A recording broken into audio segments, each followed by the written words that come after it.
जय हिंद।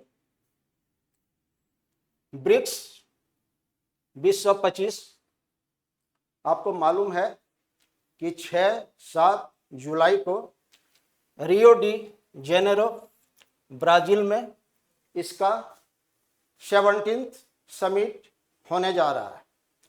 तो हम जानेंगे कि ब्रिक्स है क्या, इसका उद्देश्य क्या है, कितना सफल रहा और आने वाले दिनों में इसकी उपयोगिता कितनी सार्थक सिद्ध होगी। आपको मालूम है कि सेकेंड वर्ल्ड वॉर से 1991 जब यूएसएसआर का डिसइंटीग्रेशन हुआ, उसके बीच शीत युद्ध चल रहा था। एक तरफ अमेरिका और दूसरी तरफ यूएसएसआर। तो वर्ल्ड जो है उसमें ये जो बाइपोलर शक्तियां थी, इन्हीं के बीच बटा हुआ था दो खेमे में।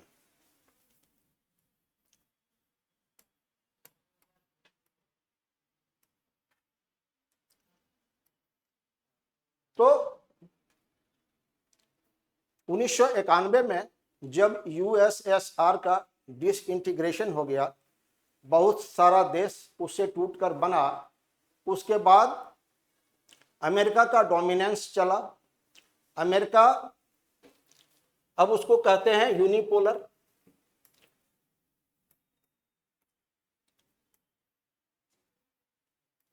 एक ही शक्ति रह गई, अमेरिका, और उनका ही डोमिनेंस पूरे विश्व पर था। आपका यूनाइटेड नेशंस हो, आईएमएफ हो, वर्ल्ड बैंक हो, तो वो जो है अमेरिका और जो वेस्टर्न कंट्रीज हैं उन्हीं के हित को ज़्यादा ध्यान में रखते हैं। तो इसको देखते हुए ज़रूरत महसूस हुई कि जो डेवलपिंग नेशंस हैं, ग्लोबल साउथ कंट्रीज जो हैं, उनके हितों को देखते हुए ब्रिक्स की आवश्यकता महसूस हुई। ब्रिक के बारे में सबसे पहले एक ब्रिटिश इकोनॉमिस्ट हैं, जिम ओ नील। जिम ओ नील का ये मानना था कि ब्राजील, रशिया, इंडिया और चाइना, ये जो इमर्जिंग कंट्रीज हैं, इनकी अर्थव्यवस्था 2050 तक जो है वो वर्ल्ड को डोमिनेट करेगी। तो ये जो कॉन्सेप्ट था ये क्वाइन किया गया था जिम ओ नील साहब के द्वारा।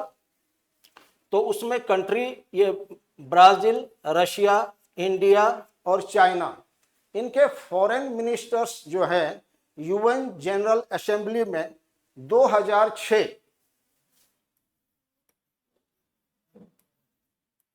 में इनफॉर्मल रूप से इनकी मीटिंग हुई थी और यह तय हुआ था कि डेवलपिंग नेशंस का एक समूह जो है ये ब्रिक बनाया जाए, यह तय हुआ था।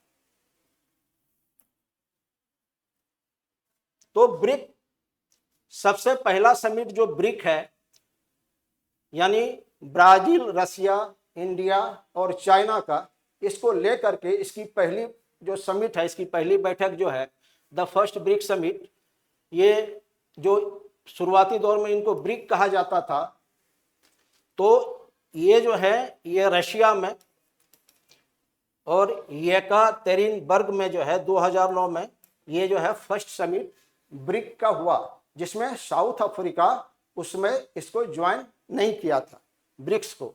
तो इसीलिए ये ब्रिक था विदाउट साउथ अफ्रीका, और ये रशिया में 2009 में ये समिट, फर्स्ट समिट ब्रिक का हुआ था। ऑब्जेक्टिव क्या था?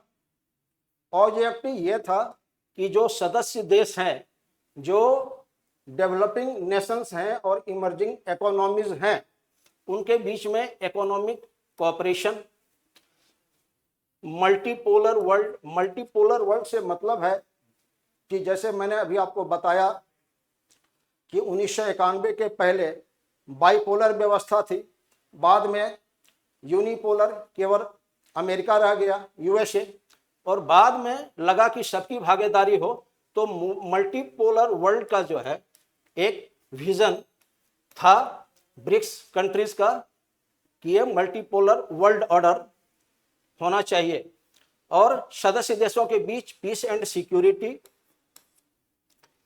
और जो ग्लोबल गवर्नेंस है, ग्लोबल गवर्नेंस में जो है जो भी इमर्जिंग इकोनॉमीज हैं, डेवलपिंग कंट्रीज हैं, उनके भी हितों का ख्याल रखा जाए और जो फिनेंशियल इंस्टीट्यूशंस हैं जैसे कि आईएमएफ है, वर्ल्ड बैंक है, उनमें भी जो है बेटर रिप्रेजेंटेशन कैसे हो सकता है, जो नहीं मिल रहा था ग्लोबल साउथ कंट्रीज को, तो कैसे मिले, इसके लिए जो है ये ऑब्जेक्टिव था कि ये सारी चीजें जो है ये ब्रिक्स का ऑब्जेक्टिव था। साउथ अफ्रीका जो है 2010 में जो है ब्रिक्स में शामिल हुआ और ये 5वां सदस्य बना, और जब पहले जो नाम था ब्रिक वो ब्रिक्स हो गया, और इसीलिए पहले BRIC और बाद में S, साउथ अफ्रीका, पहले ये ब्राजील, ये रशिया, इंडिया, चाइना और उसके बाद साउथ अफ्रीका, तो फिर इसका नाम ये ब्रिक्स हुआ।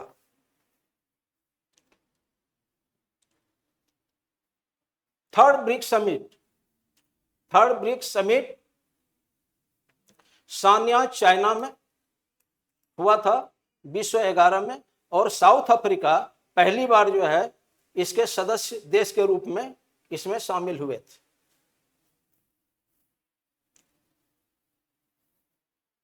उसके बाद इकोनॉमिक कोऑपरेशन की बात हुई थी। ब्रिक्स बनाने का मुख्य उद्देश्य था कि इसके जो भी सदस्य देश हैं उनके बीच इकोनॉमिक कोऑपरेशन की बात हम लोग देख रहे थे, तो उसमें एनडीबी की स्थापना हुई, जो कि न्यू डेवलपमेंट बैंक, जिनको कि ब्रिक्स डेवलपमेंट बैंक के भी नाम से जाना जाता है, ये 2014 में जो है इस्टेब्लिश्ड हुआ और इसका हेडक्वार्टर शंघाई चाइना में था।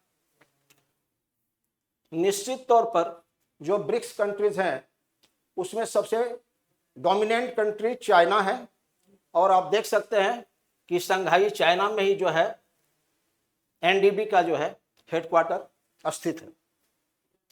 एनडीबी का एम क्या था?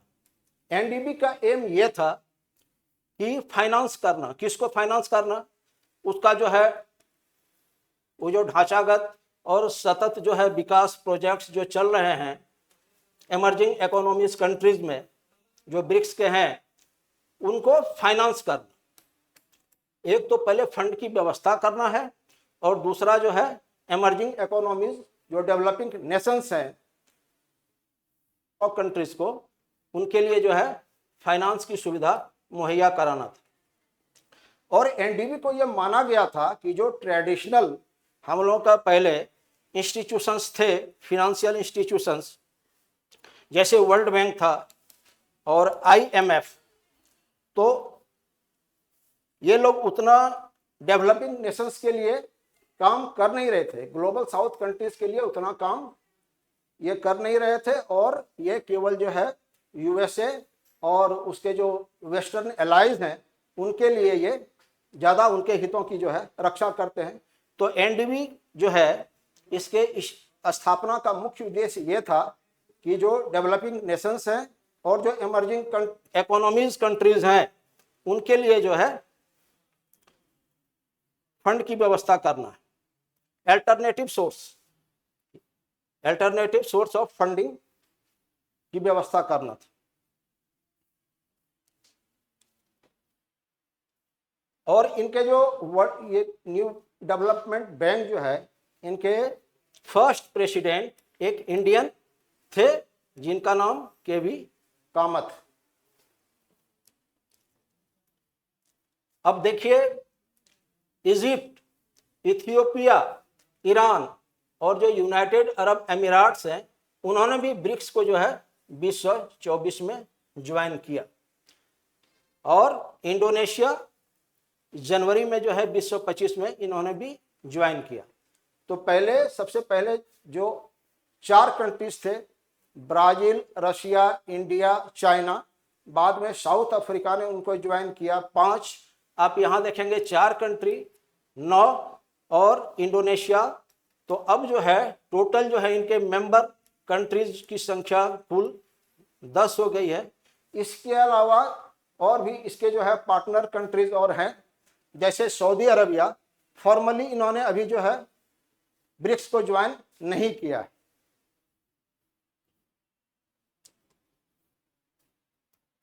देखिए रिपोर्ट्स के अनुसार ये प्रोजेक्टेड है कि जो ब्रिक्स प्लस नेशंस हैं, जो ब्रिक्स प्लस नेशंस हैं, इनके द्वारा कंट्रोल किया जाएगा 46%, 46% ऑफ द वर्ल्ड पॉपुलेशन और 41% जो है ग्लोबल जीडीपी का। तो इस बात से इसकी महत्ता आप समझ सकते हैं कि इसकी महत्ता, अगर ये सफल रहा ब्रिक्स, तो इसके महत्व को समझा जा सकता है।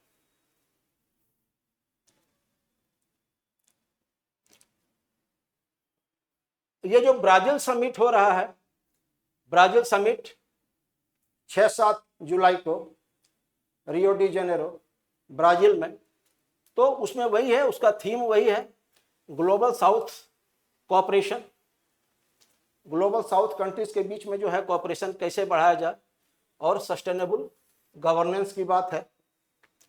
एजेंडा क्या क्या है, like financial reforms, climate change, peace and security, global health, artificial intelligence, governance. ये जितने सारे मुद्दे हैं आप इनमें देखेंगे तो फिनेंशियल रिफॉर्म जो है वो सबसे महत्वपूर्ण है, क्योंकि ब्रिक्स देश जो हैं ये चाह रहे हैं कि यूएस डॉलर पर जो है इनका डिपेंडेंस कम हो। कम कैसे होगा, तो कम होगा कि कोई अल्टरनेट करेंसी बनाने के लिए। आप बीच में सुने होंगे डी डॉलराइजेशन की बात चल रही थी, और ट्रंप साहब जो है बोल भी रहे थे कि अगर आपने ऐसा किया, कुछ सोचा भी ब्रिक्स कंट्रीज को, समझिए वो एक धमकी ही है, तो फिर हम इतना टैरिफ लगा देंगे, इतना कर देंगे, ये कर देंगे, वो कर देंगे, तरह तरह की धमकी दी जा रही है।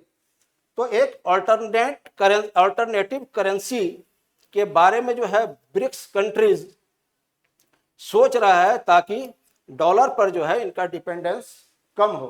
हालांकि यह कब तक हो पाएगा, अभी यह अधर में है, अभी धरातल पर नहीं आया है। चैलेंजेस क्या क्या हैं ब्रिक्स कंट्रीज के लिए? इकोनॉमिक डिस्पैरिटीज, जो भी सदस्य देश हैं ब्रिक्स का, इसमें आपको मालूम है कि चाइना की अर्थव्यवस्था बहुत अच्छी है। बहुत सारे और जो कंट्रीज हैं वो पुअर कंट्रीज हैं, जिनका पर कैपिटा इनकम बहुत कम है। कुछ जो है इसमें से चीन, और अगर आप रसिया को लें तो इंडस्ट्रियल डेवलपमेंट काफ़ी है उनमें, और इंडिया अभी डेवलप कर रहा है। जियोपॉलिटिकल टेंशंस की बात है तो आप देखेंगे कि ब्रिक्स नेशन के बीच में जियोपॉलिटिकल टेंशन काफ़ी है, जैसे चाइना और इंडिया के बीच में टेरिटोरियल डिस्प्यूट है, और भी बहुत सारे मुद्दे हैं। अभी आप देखे होंगे रशिया यूक्रेन वार हुआ, उसमें भी ब्रिक्स देशों का जो है उसमें कंसेंसस है नहीं, सदस्य देशों के बीच में मतभेद है कि क्या करना है। डोमिनेंस ऑफ सर्टेन मेंबर्स, किनका डोमिनेंस हो सकता है ब्रिक्स में, तो निश्चित तौर पर जो है चाइना का जो है डोमिनेंस है, तो वो अपना सिक्का चलाना चाहते हैं।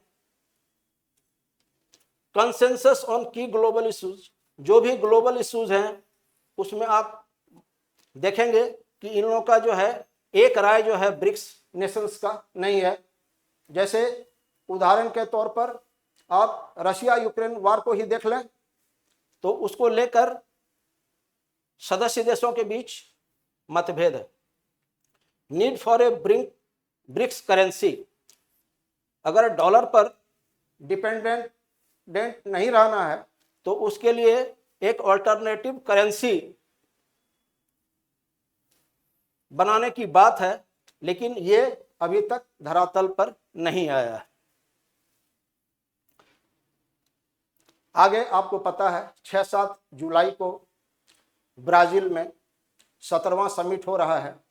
उसमें 2 खबरें अभी आ रही हैं कि चाइना और रसिया के प्रेसिडेंट इसमें भाग नहीं ले रहे हैं और हमारे माननीय प्रधानमंत्री मोदी जी भाग इसमें ले रहे हैं। तो अच्छी बात है कि अगर चाइना और रसिया का एक्टिव पार्टिसिपेशन इसमें नहीं है और भारत से प्रधानमंत्री जी गए हैं, तो ब्रिक्स समिट जो है ये एक अवसर के रूप में हम लोग को देखना है कि एक अवसर है, इसको हम लोग कैसे बेहतरी के लिए कर सकते हैं। और आगे 2026 में जो है इसकी अध्यक्षता जो ब्रिक्स समिट होगी वो भारत के पास है। भारत इसकी अध्यक्षता करेगा 2026 में। तो लेट अस होप कि ब्रिक्स आने वाले दिन में जो है बढ़िया करेगा और जो इनका उद्देश्य है कि साउथ ग्लोबल नेशंस के लिए कि कुछ बढ़िया कर पाए, तो हम उम्मीद करते हैं कि वो संभव हो पाएगा। थैंक्स।